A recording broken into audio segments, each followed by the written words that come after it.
আসসালামু আলাইকুম, সবাই কেমন আছেন? আশা করি সবাই ভালো আছেন। তো বরাবরের মতো চলে আসলাম আরও একটি ভিডিও নিয়ে।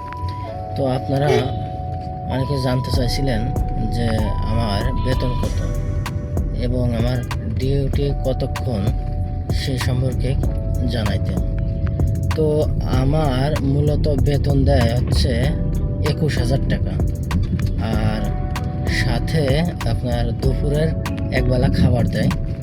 সেটা আমার অফিসে যেয়ে খেতে হয়।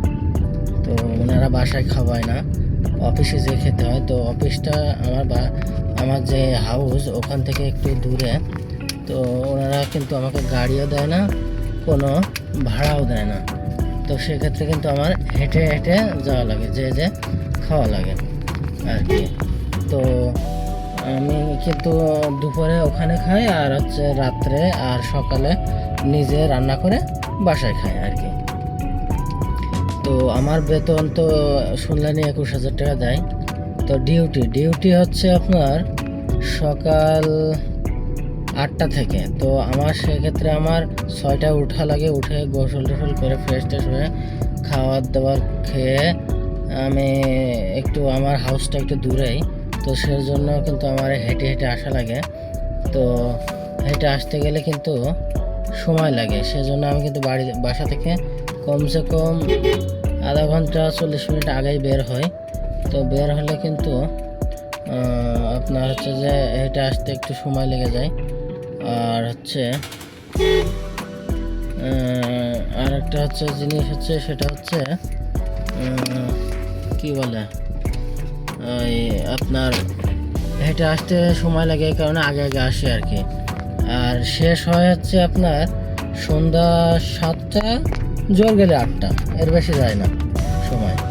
তো এর মধ্যে কিন্তু আমার শেষ হয়ে যায়। মূলত ডিউটি হচ্ছে আমার স্কুল ডিউটি, আর স্কুল থেকে আসার এবং যাওয়ার আগে কোচিং ডিউটি। এই ডিউটিগুলোই কিন্তু আমার মূলত ডিউটি। এমনিতে অতটা প্রেশার না। আর এখন আমি গিয়েছিলাম স্যারকে অফিসে নামাই দিতে।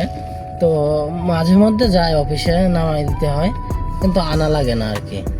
তো এভাবেই কিন্তু ডিউটিটা চলছে। আর আপনারা যারা ঢাকা শহরে গাড়ি চালাবেন এবং চালাতে চাচ্ছেন, তো আমি বিশেষ করে বলবো যে আপনারা চাকরিতে ঢোকার আগে সব কিছু বলে কয়ে নেবেন মালিকের সাথে, যে আমার এই সুবিধা দিতে হবে, শুক্রবারে ডিউটি করলে টাকা দিতে হবে, লংয়ে গেলে সমস্ত দায়িত্ব তারা, খাবার দাবার হোটেল ভাড়া সব তারাই দেয় লংয়ে নিয়ে গেলে আর কি, মানে ঢাকার বাইরে গেলে। তো এইভাবে কিন্তু আপনারা সব কিছু ভেঙে চলে নেবেন, কয়টা থেকে কয়টা ডিউটি, কখন ডিউটিতে আসতে হবে, কখন যেতে হবে, ডিউটি শেষ হলে আপনারা বসায় রাখতে পারবেন না। এইভাবে সব কিছু কিন্তু আপনারা বলে নেবেন। বলে নিলে হবে কি, তখন কিন্তু আপনার হচ্ছে যে আর কোনো গ্যাঞ্জাম হবে না, যে আপনি আমার এটা দিতে চাইছিলেন দিলেন না, তখন এইগুলো আর হবে না। তো আপনারা সব কিছু আগের থেকে বলে নেবেন, তাহলে কিন্তু ভালো হবে। তো আর একটা জিনিস হচ্ছে, আপনি যত তাদের ডিউটি করে দেবেন, দেখবেন যে তারা আপনাকে অনেক ভালোবাসবে। তো এক সময় দেখবেন যে যেটা আপনার পাওয়ার কথা না, সেটাও কিন্তু আপনাকে তারা দিবে। তো ভিডিওটা আজ এ পর্যন্ত। আর যদি কিছু জানার থাকে তাহলে অবশ্যই কমেন্টে জানাবেন। আপনাদের কমেন্টের উপর ভিত্তি করে কিন্তু আমি ভিডিও বানাবো। তো ভালো থাকবেন, আল্লাহ হাফেজ।